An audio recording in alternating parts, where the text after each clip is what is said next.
sa ulo ng mga nagbabagang balita. Dalawang batang nakaligtas sa landslide noong Biyernes. Stable na ang kondisyon sa ospital. Pero kanilang mga ina hindi pa rin nakikita. OFW, ipinalibing na ang pamangking namatay sa landslide. 22 kamag-anak hinahanap pa rin. Exclusive! US Marines, nagsagawa ng stress debriefing sa mga bata at ilang pang biktima ng landslide. Sari-sari makabagong teknolohiya, ginamit para malaman kung may mga buhay pa sa landslide. DILG Undersecretary Marius Corpus, sinisi ang mga nagbigay sa kanya ng kuryenteng balita tungkol sa landslide. Live mula sa ABS-CBN News Center, Manila, Julius Babaw, Ed Filon at Karen Davila. Ito ang TV Patrol World! Mula rito sa Southern Leyte, magandang gabi Pilipinas. Kami ang mga patrol ng Pilipino. Nagbabalita at naglilingkod sa inyo saan man sa mundo.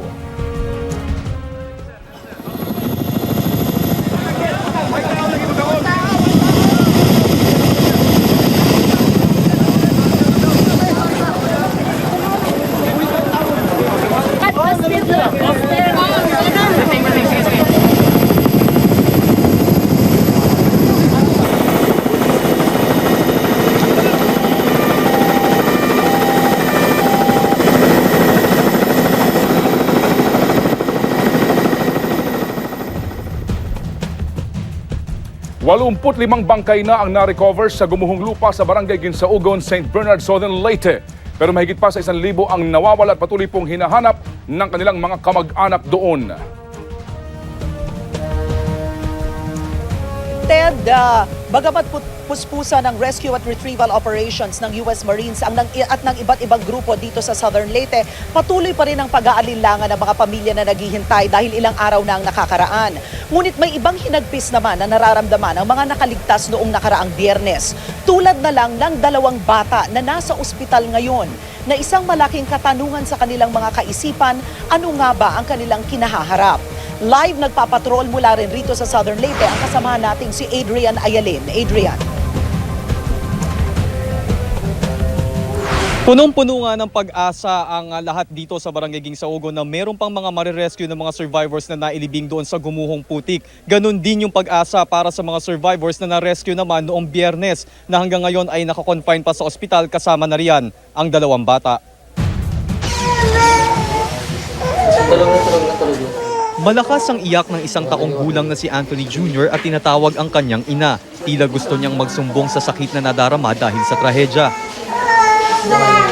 Ang masaklap, wala ang kanyang ina at hindi pa natatagpuan mula nang maganap ang mudslide. Tanging ang kanyang ama ang kasama ngayon ni Anthony Jr. Nakaligtas ang bata dahil nasa gilid ng barangay ang kanilang bahay, kaya't halos nasa dulo na siya ng mga tumabong putik. Hindi ko na hinanap yung bata ko kasi nararamdaman ko na wala na yung anak ko. Kasi buong doon baryo wala na. Tapos, anong pakiramdam mo na nakita mo siya? Masaya naman ako kasi nakita ko yung anak ko. Tapos Ang kwentong ito ni Anthony Jr. ay nagbibigay pag-asa sa marami na mahahanap pa nila ng buhay ang kanilang mga kapamilya. Ang 6 na taong gulang na si Rosemary naman, tulala pa dahil sa trahedya.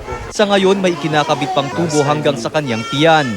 Pero bukod dito at sa ilang sugat niyang gumagaling na, maayos naman ang lagay ni Rosemary. Dahil sa pag-asang ibinibigay ni Rosemary sa kanyang amang si Ricardo, umaasa siyang maliligtas din ang 2 pa niyang anak.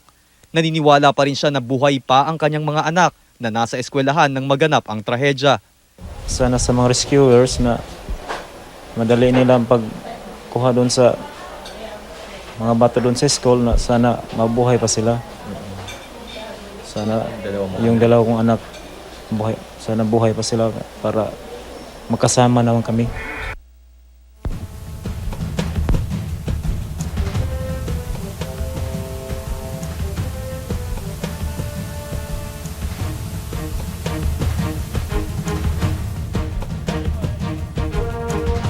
Abangan po ang linya mula dyan sa Southern Leyte kay Karen Davila. Samantala, Kamag-anak pala ng isang assistant cameraman ng ABS-CBN ang isang lolang naunang nailigtas sa landslide. Agad siyang nakilala sa videong nakuha ng ABS-CBN. Ang lolang ito ay isa sa mga unang nakaligtas sa landslide. Pero palaisipan sa marami kung sino nga ba siya at kung ano ang nangyari sa kanya. Siya si Loretta Marqueda, 46 na taong gulang at milagrong nakaligtas sa landslide. At ang nakakagulat ay pinsan pala siya ng isa naming kasamahan sa ABS-CBN. Sobrang sakit talaga. Na parang naisip ko nga isang gabi, susunod na lang kaya siguro ako. Kasi parang Si Alfredo Bulasco ay isang assistant cameraman ng ABS-CBN. Nang mapanood niya ang video, agad siyang nagpunta sa Leyte para lang matuklasan na nawawala rin pala ang nanay at kapatid niya. kaya nga hanggang ngayon di ako nag-asawa eh. Kasi lahat ng pinaghirapan ko para sa kanila talaga. Siyempre, sa ABS din po ako nagtatrabaho. Hanggang sapat din po yung kinikita ko. Kukuha lang ako ng panggastos ko, papadala ko na sa nanay ko. Kasi pinapagawa ko siya ng bahay eh. Hawak ang rosaryo at Biblia, itinuturing ni Rohen na himalang nakaligtas ang kanyang ina, gayong natabunan ito ng tone-toniladang putik. Pag pangalawa ng lindol, lumabas na talaga sila lahat. Tapos nagpanik na. Nakita na ng mama ko yung mga naglalakihang bato na nag-overthrown in the barrio. So, yung mga tao, nagpanik na talaga. Tapos, tumakbo na sila hanggang sa papunta sa Karatig Barrio. May dugo sa baga at bali ang mga buto ni Aling Loretta, pero di niya ito iniinda. Bukang bibig pa rin niya ang mga anak niyang hindi nakaligtas. Yung anak ko, dalawa. Anak mong dalawa. Yung panganay sa kabunso. Kinabuhi, anaa sa matuod nga Diyos sa iyang anak nga si Jesucristo. Ilang araw pa bago makalabas ng ospital si Aling Loretta, pero hinahanda na siya ngayon ng kanyang mga kamag-anak sa panibago nilang hamon, ang pagharap sa kawalan paglabas ng ospital. At dahil sa dami ng mga nawawala, kasama sa mga nawawala hanggang ngayon ay isang British national na hindi pa nanatabunan ng landslide. At ang mga kamag-anakan ng British national na ito ay hanggang ngayon naghihinagpis at nagtatanong kung matatagpuan nga nila ang bangkay ng kanilang mahal sa buhay. Nagpapatrol si Aladin Bacolodan. Hawak ang larawan ng mga magulang, matyagang nag-aabang ng balita ang magkakapatid na Elizabeth, Mary at Crisanta. Wala sila nang mangyari ang landslide pero naiwan sa bahay ang ina nilang si Gloria at ang stepfather na si Trevor White, isang retired British Navy officer. Ang text message mula sa ina ang nagbibigay sa kanila ng pag-asa. Nung Friday po, yung bago po yung nag-landslide po, ka-text ko po siya, sabi niya sa akin, anak, nandito ako sa bahay ka. Masama yung pakiramdam ko, kaya expect ko po nasa bahay po siya. 10-year anniversary ng kanilang mga magulang na ipagdiriwang sana ng buong pamilya. Pero sa ngayon, wala na silang magawa pa kundi mag-antay habang abala mga rescue workers sa paghuhukay. Umaasa pa rin kaming buhay sila para mag-reunion, magkita-kita kami lahat. Kundi man nag-aabang sa simbahang tulad nito, kumukuha ng lakas ang mga kaanak ng mga nawawala. Ang iba na may sa mga evacuation center nag-aantay.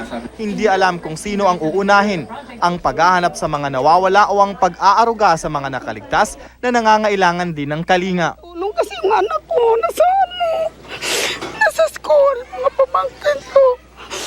Yung kapatid ko, nagtatrabaho sa baryo. Sabi ko nga ngayon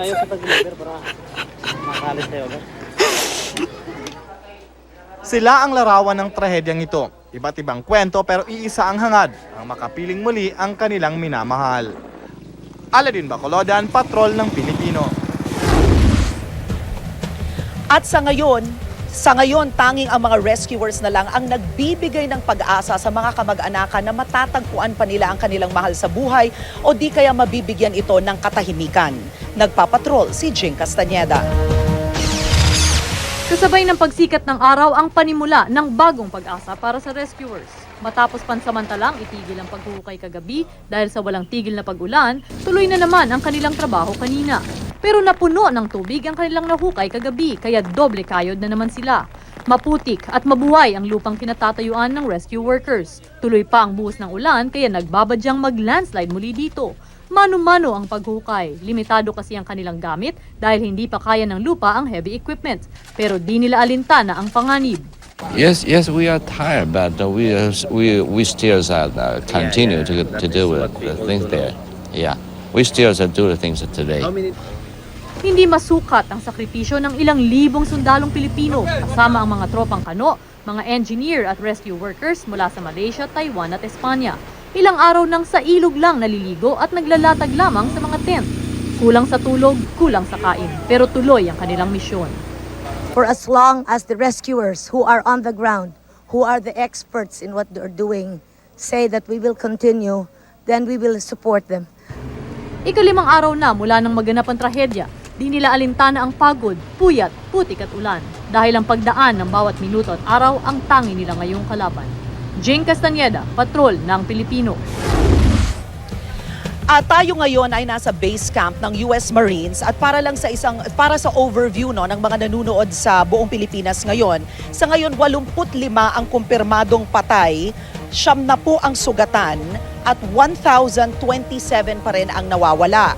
At sa dami ng impormasyon na kumakalat, lalo na sa Metro Manila, sa mga text messages, minarapat natin na kausapin si Captain Palmer ng US Marines para malaman talaga ang katotohanan. There's been information this morning that the US Marines found 2 survivors. That is not correct. We have found accurate information that we have not yet found any survivors. We have only so far today found 1 deceased Filipino. And I'm sorry that is not correct. We wish that it was. Also, with the information that was passed yesterday about more survivors, like I said, there's a lot of excitement here in the camp, and a lot of information can be construed the wrong way.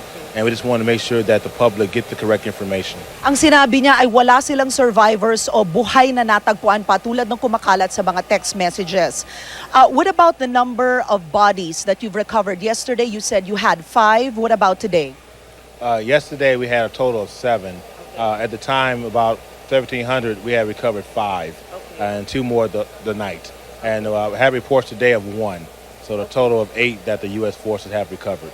So sa kabuuan daw, 8 ang na-recover ng US Marines. Last question, people are asking when will you declare that the retrieval operations should be over, and will the US Marines declare that it should be a mass grave?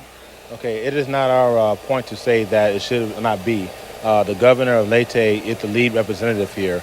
The U.S. forces are here at the request of the Philippine government, and we will help out as much as possible at their request. And the retrieval operations are 24 hours? I know for us, the U.S. Marines, we are conducting 24-hour operations. Okay. We have flew in via Super Stallion, a generator, so we can have some lights out there. And so we have approximately about 80 Marines doing shift work.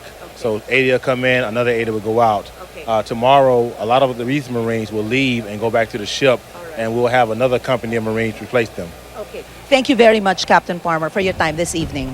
Thank you. Ang sinabi nga po niya ay 24 hours ang retrieval operations dahil nagdala sila ng generator, kaya't may ilaw ang lugar na yon. At 80 Marines ang nagtatrabaho ngayon, 80 rin ang papalit doon, at hindi nila idedeklara, hindi raw sila ang magdedeklara na mass grave ito, kundi ang local government unit. Isa sa mga sinundan naming storya ay ang OFW na si Elsa na nanggaling pa ng London. Hinanap niya ang kanyang 23 kamag-anakan, ang buong angkan niya. Kanina, nakasama namin si Elsa at dinala niya sa huling hantungan ang isa. Narito ang report. Sa 23 kamag-anak na nawawala ni Elsa, mailalagay na niya sa tahimik ang isa. Ang 3 taong gulang niyang pamangkin na si Maris. Meron bang parang peace of mind na meron man lang members of my family na maganda yung libing nila. Nanggaling pa sa London si Elsa sa pag-aakalang buhay ang kanyang ina. Pero hanggang ngayon, ni bangkay nito ay hindi pa niya nakikita. Sa lahat ng hinahanap mo, ano yung sino? Ang nanay ko at saka yung bunso kong kapatid. bakit sila? Kasi yun ang palagi kong kakausap. Tulad ni Elsa, tulala at durog ang puso ng maraming naghahanap pa rin sa kanilang pamilya. I'm always asking myself, kung ako kaya sa kanilang kalagayan, paano ko ito? How will I cope with this kind of pain? Na 1, 2, 3, 4, 5, 6, ilan yung mga missing. Wala pa nga, karamihan dito sa room na ito, wala sila nakita pang bangkay. Marami sa mga matatanda ay nawawala raw sa sarili. Paulit-ulit ang kanilang sinasabi. As of now, I know that whatever suggestions, whatever advices you can give, wala pa talagang magsisink in. Ang lalaking ito naman, walang tigil sa paglista ng mga pangalan ng nawawala niyang mga kapatid. So, sinong kapatid mo dito?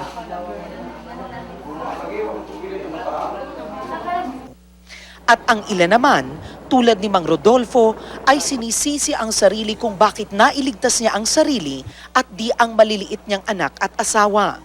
Kawawa kong anak tayo na hindi na kayo makita. Sugat-sugat si Mang Rodolfo ngayon, mula sa kanyang ulo, braso at paa. Pero mas malaki pa ang sugat na iniwan ng trahedyang ito sa kanyang puso. Live pa rin tayo dito sa St. Bernard sa Southern Leyte at tayo'y nakatayo ngayon sa base camp ng US Marines at ng iba pang mga non-government organizations kung saan kitang-kita nyo naman na kahit alas 7 ng gabi na ay busy pa rin sila. Dito sa aking likuran ay ang grupo ng mga rescue workers na kagagaling lang doon sa site mismo na patuloy na naguhukay sa may eskwelahan. At may bagong batch naman ng mga rescue workers mula sa Cebu, Bureau of Fire Protection at iba pang mga bansa, kabilang na ang US Marines, na papalit-palit dahil round the clock ngayong gabi ang kanilang retrieval operations. At nagiging posible lang ang retrieval operations na ito dahil sa high-tech na kagamitan na dala ng mga Amerikano. Nagpapatrol si Alex Santos. Binalikan kaninang umaga ng mga eksperto sa teknolohiya ang Ground Zero, partikular ang lugar kung saan unang narinig ang senyales ng may nakaligtas sa trahedya. Bit-bit nila muli ang mga life detector listening device. Kaya raw kasi ito mag-detect ng sound tulad ng kaluskos at pukpok hanggang 10 metro ang lalim. Makalipas ang 5 minutong pananahimik ng mga tao doon, ayon sa mga Taiwanese rescuers, walang narinig na signs of life. We only heard the sound of the flowing river for this moment, and our experts say that because the situation here, is not a very environmental easier to detect. But so far we haven't heard from any live sound at this moment. But we won't give up our hope and chance. Sinubukan din ng 3 K9 ng mga Espanyol.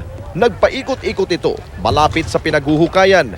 Resulta, none. No humans.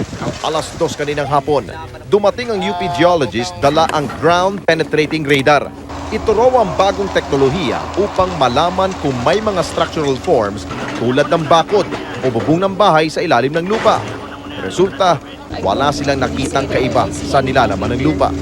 The deposits from this landslide may be too thick. What do you mean? Parang hindi kaya? The structures, if ever there are any, may be farther deeper. Pero kahit negatibo ang mga resulta ngayon, hindi nawala ng pag-asa mga naguhukay. Naibsan din ang kanilang pagod na makitang katulong na nila ang backhoe. Pero para sa mga kamag-anak ng mga biktima na naghihintay sa Ground Zero, may pakiusap sila sa gobyerno. Kung totoo mang mayroong buhay, yung positive ang makita namin. Oo. Hindi sa ganun na ang report negative pa dahil dito kami nag-obserbar sa area. Alex Santos, Patrol ng Pilipino, Southern Leyte. At bukod sa round-the-clock retrieval operations na isinasagawa ng US Marines, hindi lang sila nakatutok sa eskwelahan at sa auditorium. Prioridad rin nila na bigyan ng karapat-dapat na stress debriefing ang mga biktima ng naturang landslide, lalo na ang mga bata. Narito si Rico Lucena. Hindi mapigilan ng gurong ito na maiyak matapos malamang buhay si Mary Jane, anak ng kanyang kasamang guro. Pero panandali ang kaligayahan lamang ito dahil patay pa lang isa sa kanyang mga kasamahang guro at 4 pa niyang mga anak. Bigla namang nagkagulo sa center na isang batang-batang ina ang isinugod sa ospital matapos himatayin. Hindi pa kasi mahagilap ang kanyang 2 taong gulang na anak, kaya hindi niya nakayanan ang stress debriefing. Mahalaga ang emotional debriefing sa lahat ng mga biktima, lalong-lalo na sa mga bata. Dahil sa pagkatapos ng trahedya, sila na lang ang harap sa bawat pagsubok na darating sa kanilang buhay. Matapos naman ang debriefing, may 30 bata sa evacuation center ang dinalaw ng mga US Marines kaninang umaga. Nagmarcha mula sa pinangyarihan ng trahedya ang mga Marines para aliwin at bigyan ng pagkain ng mga bata na naulila ng kanilang pamilya sa trahedya. Sa unang pagkakataon, nakita at natikman ng mga bata ang mga ready-to-eat foods na baon pa ng mga sundalong Kano. Nakikipaglaro din ang mga Marines ng tic-tac-toe sa kanila. 2 sa mga sundalong US Marines ay Filipino-Americans. Hindi dapat kasali sa misyong ito si Lance Corporal Larry Hermida pero pinilit niya makasama sa grupo. Feels good. Feels good. They were going to keep us on the ship, me and the ship, but I volunteered to come out here because I wanted to help out my people, you know. It's been since '94 since last time I was here, and I'm here again. This is good. Nananawagan naman si Staff Sergeant Trini Yabot sa mga PhilAm sa Amerika na magbigay tulong sa mga biktima ng trahedya. I never realized how big the catastrophe was when I get here. I would ask my fellow PhilAms and the Filipinos working abroad and all that to help out. The kids here really need it. Rico Lucena, Patrol ng Pilipino. Ang pinakamalaking problema ang kinakaharap ngayon ng mga rescue volunteers at ng US Marines ay ang kapal ng putik at lupa na kumbaga ay nakapatong ngayon sa buong bayan ng St. Bernard. Tinatayang may kapalito ng 30 metro. Kaya kahapon sa ating interview kay Captain Farmer, sinabi niya chances are slim. Ngunit hindi pa sila nawawala ng pag-asa at hindi nila ihihinto ang kanilang retrieval operations. Ngunit may mga kamag-anakan na unti-unti nang nawawala ng pag-asa at ang layo na lang nila ay malagay sa tahimik ang kanilang mahal sa buhay. Nagpapatrol si Jing Castañeda. Isa si Mang Bebot sa mga nag-aabang ng pag-asa sa bawat sandali ng trahedya. Ang anak niyang si John Anthony, 11 taon, ay isa sa mga na-trap sa loob ng elementary school na pilit inaabot ng mga rescuer ngayon. Grade 5 si John at natatandaan pa ni Mang Bebot ang huli nilang pagkikita bago ito pumasok sa eskwelahan. Yung naghiwalay kayo ng anak niyo nung Biyernes, ano ang kanyang dumiretso sa eskwelahan? Dumiretso siya sa eskwelahan, sir. Okay. Magang-maga, alas 5 pa yung alas siya doon. Tapos, umuulan to sa umaga. Tapos, binigyan ko pa siya ng kaputi papunta dito. Bago siya sumakay ng jeep papunta dito. Si Norman Hemetiza naman nang galing pa ng Las Vegas, Nevada. Umuwi siya dito sa pag-asang makitang muli ang nawawalang mga kamag-anak. I came a long way from Las Vegas just to come over here and do something, And that's my grandparents. My grandparents somewhere over here. Because our house is over here, somewhere in here. Dito sa barangay na ito lumaki si Norman, kaya naman mabigat sa kalooban niya na makita ang sinapit ng kinalakihang lugar. I grew up over here. That's our school in there. The church should be somewhere in here. Auditorium should be right in the middle. The auditorium should be right in the middle. Kahapon nabuhayan ng loob si Mang Bebot sa balitang maaaring may buhay pa sa natabunang paaralan. Si Norman naman wala pa rin nakikita ni isang kamag-anak, pero patuloy silang umaasa. My family, they called me up. I was shocked and my family called me up over this, I was at work and, it's a sad thing, but I can't do anything, Araw-araw nandito ako Kahit maulan, mainit, nandito ako. Nagbaka sakali, baka makita lang yung anak ko rito, nga nalibing dito sa lupa. Jing Castañeda, Patrol ng Pilipino. Nagpaliwanag ngayon si DILG Undersecretary Marius Corpus sa naganap na kalituhang kagabi kaugnay ng mga batang na-rescue umano sa eskwelahan. Nagpapatrol si Doris Bigonia. Ano ba kayong pinakahuling balita tungkol Excited pa naman si Undersecretary Marius Corpus kagabi. Siyaan niya ang nakauna sa impormasyon, kaya walang kagatol-gatol na ipinaalam niya sa lahat ito. Meron nakuhang 50 survivors. At nandun sila sa site ngayon, inaantay nila yung delivery ng mga survivors. Sir, naka-ready na po yung mga tao natin doon. Opo. Sir, you're saying na-recover na ho yung survivors, hindi po huhukayan pa lang, sir? Hindi, nakuha na. Aha. Magkahalong gulat at saya ang nadama ng lahat sa tinurang iyon ni Corpus, pero bago pa man din makapagbunyi, But we cannot confirm any of that right now. I just got word about 5 minutes ago that we have yet to recover anyone alive. nang makumpirma ang lahat, nagkamali pala si Corpus. Pero di raw siya dapat sisihin sa maling impormasyon. Ani Corpus, hindi siya ang pumalpak, kundi ang mga taong nagpasa sa kanya ng impormasyon. In the process, the head of the BFP Emergency Service, who is Dr. Joseph Bacaresa, made a report to me that they are going to deploy their ambulances because there were survivors, and so he made the report to me, and so I really did the report to the other offices. Bagamat inginuso ang ibang tao, di naman maipaliwanag ni Corpus kung saan nanggaling ang bilang na 50 batang na rescue. In fairness to Dr. Bacare, he said there are no details yet, no specific identification of who are the survivors or where are they coming from. He just said that was the report that they got.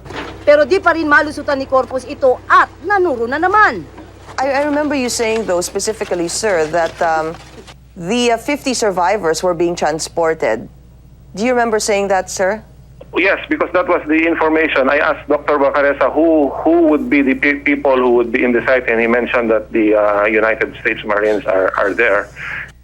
Dahil sa kapalpakan, nagbabala na si Defense Secretary Avelino Cruz na siya ring NDCC chairman sa lahat ng gustong pumicture at magpapogi sa kalamidad. Mas importante na ituloy-tuloy natin yung rescue efforts kaysa hinuhulaan natin o nag-i-speculate tayo kung ano. Yung official data manggagaling kay Secretary Francisco Duque. Doris Bigornia, patrol ng Pilipino. Dito sa US Base Camp sa St. Bernard, oras na ngayon ng hapunan para sa mga sundalo rito. Nasa likuran ko lang, may break sila sandali ng hapunan ang ating signature na manok at kanin ang kanilang kinakain na tulad lang ng kinakain ng lahat ng mga rescue workers, mapa-Amerikano man, Malaysian, Pilipino at kahit yung mga NGOs na nandito pa rin dahil maya-maya merong 80 Marines na papalit naman at magpupunta doon sa site para ituloy ang retrieval operations doon sa eskwelahan. Samantala, dagsa talaga ang tulong dito sa St. Bernard pero hindi naman maiwasan na paminsan-minsan ay magkaroon ng aberya. Naritong report ni RG Cruz.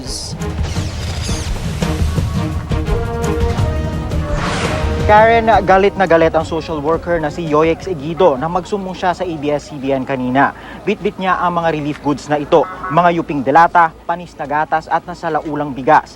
Dinala raw ito sa kanila ng isa pang relief worker matapos makita ng isang evacuee sa room 16, Barangay Sugangon. Hindi na raw nila matukoy kung saan galing ang sirang relief goods.